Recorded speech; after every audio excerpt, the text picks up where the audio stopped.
Siafo medin chia sonkon afi Sampa man hene na Sama Jafla otoso mienu aso ye edi bremu nepa bi efrefre mi ebisa me nsem bi na mepese me nemu edi ehonkomo na edi kan omo bisa me sade ntina Sampa ensem no kra bepie mu Kumasi court ye toso mienu omo bisa me efa ano yi a efe Chief Justice wo efa Farouk Ahmed letter no ho no eno ho nsem na mepese me no ka Ghana ye high court no eye bakope even though say your branches bebre eno ntina say udi asem bi call high court bi e wo kuro bi so no mu ka bi a ontimi sign fa nko say court we another high court enko ka the same asem no just all the court nanim ena udi asem so e court a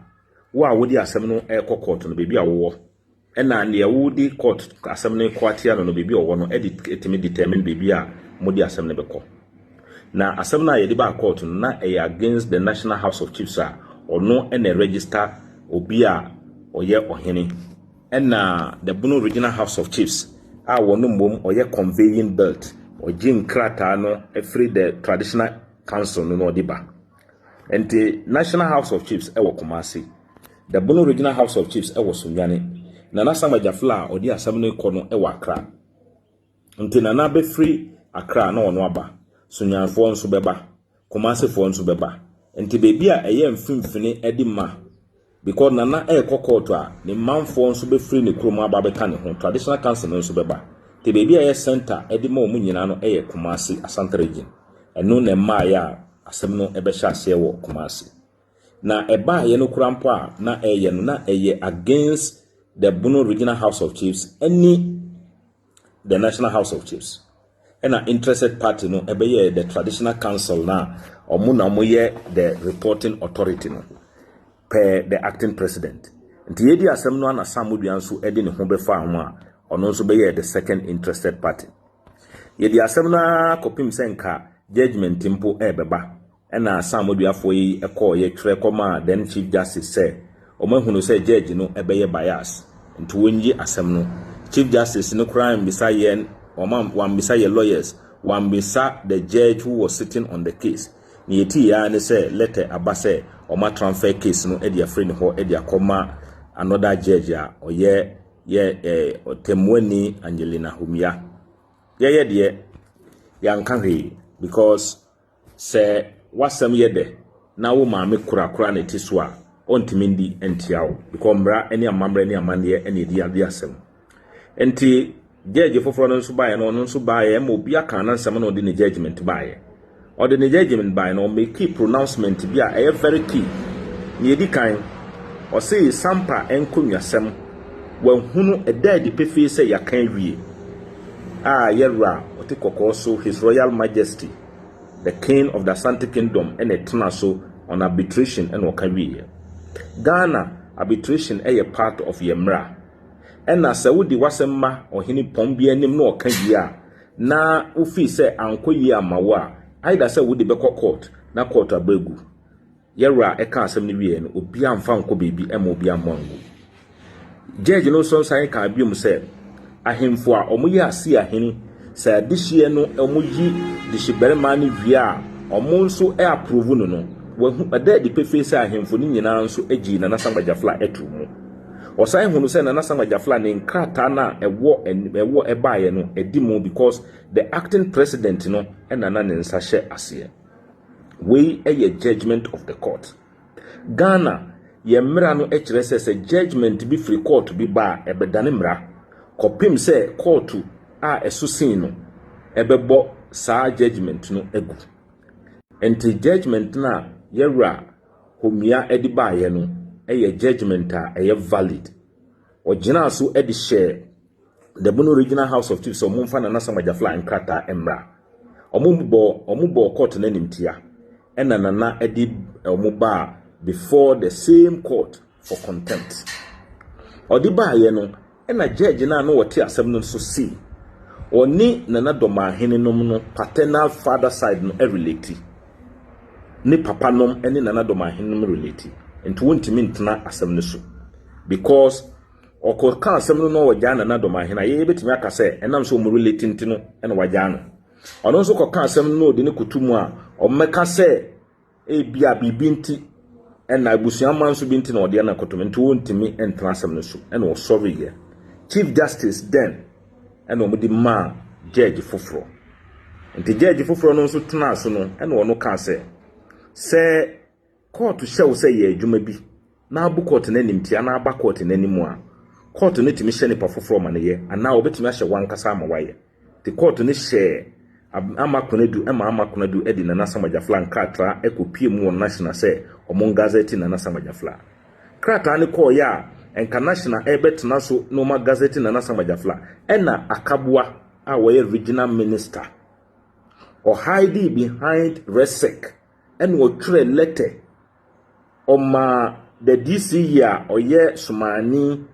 a wo mo nyina esakobi faako and what try letter by no monsu gina so and what try letter edi call national security say omundile na nasamajafla gazette no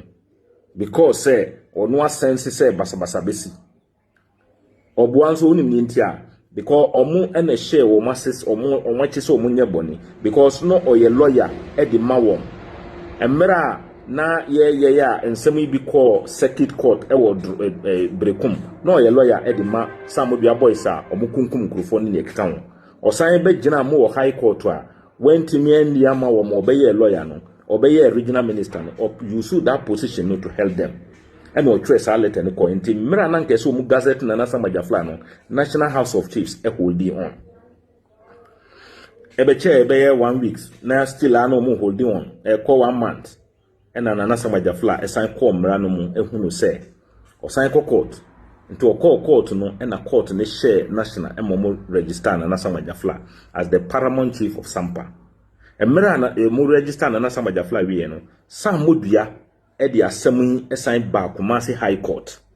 ebe katre court ne se ono sam modua ne hu ewo asem no mu de emra na nasamajafla e di ba mo magazette no wamfa na nka ho nti wa mano ye deny no the natural justice na nke se ye mano kwan mo no nso kasa na nyina ne se mra nyankopon ba ya Adam and Eve omudi duaba no nyame ampa mo obisa won e mo kasa ya ansa na otwe so ono samodua no ya misa ne bi into us record ne se na nasamajafla ne gazette no ye cancel wamfa nkokoto foforo bia odi ba Kumasi High Court ti Kumasi High Court etna ho no ena o ka se de bi asem no eye na nasamajafla emra amoko menhia ena wo Farouk mabusua no mulusu ye Musai ba court ena mulusu ye court nso emeke ne emphatic say asem no wanhunu say yakan wie through customary arbitration one appeal against that judgment enti asem no the moment as a judgment no ejina no uhu ni mobium ayete say ye bob world cup yi na run of 32 ye yiwe free mu na ye kobo run of 16 ye ko ye ehun tutu ye bia on betena mobium because uhun eni mobium we free mu enti asem na yakase wabusuya lusu ye no emma you are not an interested party again ne senti no ne ye wodi abase nka memmo na order na mema ye ema ye gazette na no memmo ngu no mentimi emmongu enti eda so gina ho ono ene ye Sampa manhene enti na wei ekire se Farouk Ahmed enim pa se ye wo Sampa manhene a oye na nasamajafla otosumino okoduru Sampa ene wo hyase eye ne ho ohene ena ye kunkum krofo sei enkrofo japade na nasamajafla de bia o ka kire yen o se uwo papa afum na obi ba na o ka kire mo se munku a yen soso ne su because se obi ebi be sey a eyo papa ne bayira homa ene ne noban ene be sey nti wo papa afu no wo bo ho ban Sampa eye na nanom dia nti ye mfa basabasa yo emom nse no ti yen sign court ene wo de ne ba court for ne ye friend no contempt or book court enimtia because court kan wie say na nasamajafla na ye Sampa manhe no odaso nam Sampa eye ne ho say onu na ye ohene a enam so a basabasa yo eba kuro no tinana ebesre court se court ntwe nanim court entwe na so efese wono no osan ye mranim ni oye lawyer na wo lawyer ye nambra kwan so editumi ama obi na wo da so ebu no ntia no na enye Nti nana de baaye no na samodua yi wan enta appearance crampo wan twere hwi nkro amra court no na o twere letter because ne nim say politicians binom hyenachi ene domahene somahenom na o twere letter e di koma chief justice na o ka chief justice say yes sam kumase na asem ne wo no ono no suru se obeba nti yenyi asem no emfiri Asante region and chief justice emfa nko ahafu because Asante region any ahafu nyina eye otumfo dia no emfa nko bebe fofo and the chief justice nso emma ono nso inform judge no emma judge no hold on ti ba court na judge no bo ya amane sese ne sent na asam na ntimi amaso ntine ye twen ama chief justice e dia no yie no aba ntina na sama jafla lawyers nso etwere e di koye etwere ne yenti a asem no omunyi na agro bi na wodi adentia because ye ba emra na ye kamandemos asem a otemuani ora yire Angelina homia etna asem no so no na woba kura wodi katawiase wo so na nkrofo esa ebotwene na monkomo ba obi anya mobonida nti adent na ase osuru ye gazette na sama jafla wie ye nso no usan ba court high court obi anya wo hwida nti asem no a wo ka na nyina no enye no kore nti chief justice ene na pamfo ehwehwe mu nyina no ene wo twere letter enra edi ba se ontimi ensisa asem no emfiri Kumasi sene na Farouk Ahmed ehwehwe no nti wo hye ne se omra na wo yembetoa asem no so e wo Kumasi na he can assure him say there will be fairness and everything nti ebusuya sanete nti ne na Farouk Ahmed ehwehwe se ye be yi asem no edi akobebe foforo no anya amaso nti 29th of this month no ye beba court ewo eyi Kumasi tisa enekusi menuanom mesro obi biara we enya basabasa yo we nye entokwa eye samodua nipa baako ebetwere me page ene se ne se samodua ye nyina ne se onkopa nkrofo bi na on the 29th no bakota na wa sheda mankrofo na atake no omo atake no a na wagina so atwere ediako International Security Ghana Police Service yesremo on the 29th no se Sampa no obefiri o se doma e no obefiri abo momma no poli amokas no beye 10 na endi nachi na momfa ne mra court ye wi a na mo se di nachi akọ se ne ye beye omo ankasa embehye bebi embeye emma omo mba attack no mo ntwa ne videos enko se obi na aba attack no mesremu National Security Ghana Police Service ye ra muntaka Interior Minister mesremu because emra o twere ediba National Security akabua etwere baaye no akabua no twere baaye you didn't even verify to see whether the authenticity of the thing akabua no eye omo lawyer emra na to trust am no mu ye nyina no na shop on na o kan masem e circuit court e wo brekum mo pa mo nko brekum circuit court na mo nko gi proceedings no mbehunu se ona ye omo lawyer ye sai ba Kumasi a na ye ka mandemos na sem no omoko fa lawyer edima Farouk Ahmed no lawyer na omoko fa no nim or prepare statement of defense ni we na we de baaye no any claims no oko prepare no akabua ne letterhead so ne chambers din ena na ewo so na evidence before the court ema court ne ye lawyer kura epene so ema mo sisaye nti mesre saa we na omo ye no ena omo da so ye ena sumahene ene domahene omo personal interest ene omo ye man omo say ye kru mesre enka Sampa fo de emra yewra ebo Sampa manhene na nakofisu no na somakro wontimi mfa ho ofa ho mbekunu somafo yi etimi ba Sampa eba se omo ba besisa Sampa market enua se ne be ombegu market no na ene omo betimi abehye mochi na the very market na ye nananom aboa ma na gina beduru saa na mo de gya akotum somafo yi market dey aye Monday no same Monday no na mo ka so mo nso mo tu omo market enti cars load free Kumasi baby ba no must stop omo ho somafo yi esa no manyina ene omo aba hye mochi na mo say ye kru no cashew businesses ana flourish wo kru no mo ene omo nyina adwane kosoma ene doma enti muntimi ntona se din ehunu se ɛyɛ agenda bi ɛna ɔmo yɛ na ɛnyɛ nɔkore bi ɛna ɔmo fi sɛ ɛwɔ mafa na mo ɔmo hunu sɛ ɔmo betumi ayusu mu na ɔmo de sɛ Sampa mɛsrɛ mo politicians ade bia ne hɔ a political gain bia ne hɔ a ɛsom bu sen nipa ɛnkwa te mɛsrɛ mo let the police the security services work munya wo mo no munye wo madwuma ɛyɛ enkurofo a yakokun wo nyinaa yakwo mu obiant yenchi akokokora nipa bia wawu wo Sampa bia bebi a wo firi bia so ye sam moduani so ye hwan ni police mu investigate so de bia police commander me no kasa me ka chawo se nana samaja flow de bia o ka chawo se ono ne ba ne ye mo ba eye boni a monchi no obi biara obi ye boni bia no monchi no but enye political arrest enye political motivated arrest akamwa etna ho eye no security agencies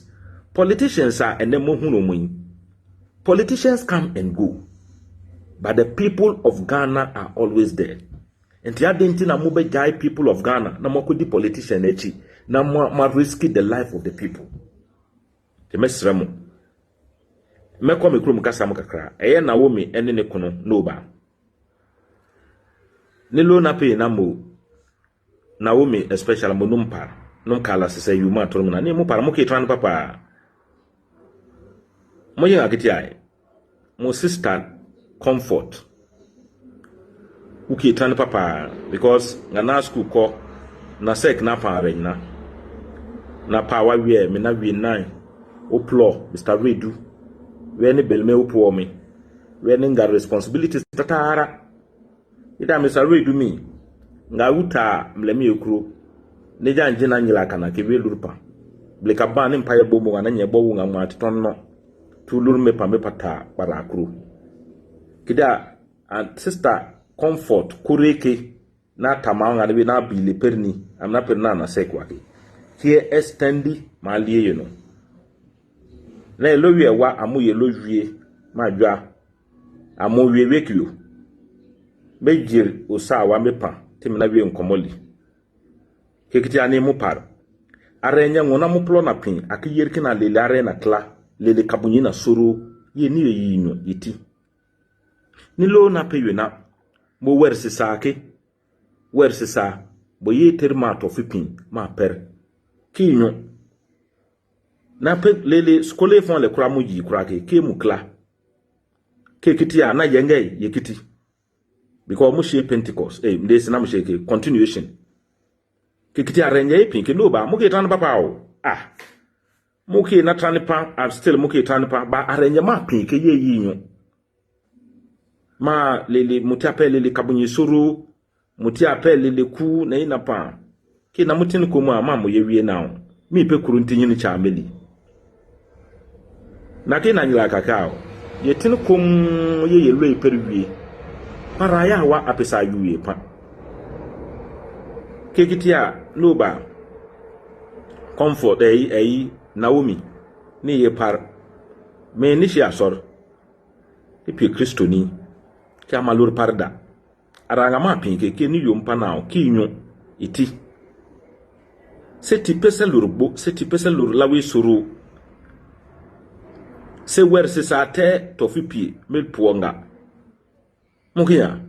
ye ka le na yu kitana ni wapampa enti abusianfo medamase tinyame ya adom on the 29th no ye beba court Sampa fo na me ka kire wom se mesre mo Emma momubi enya mo homa doma hene suma hene ens yusumu ense ye kru. The history between Sampa and Suma ewo hodada. Mo nim nyoma ekoso. Na ene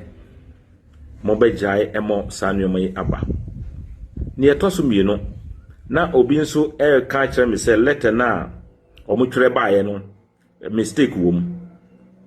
Letter writing, Monsan review mo lesson no ewo JSS, I'm say JSS kwa.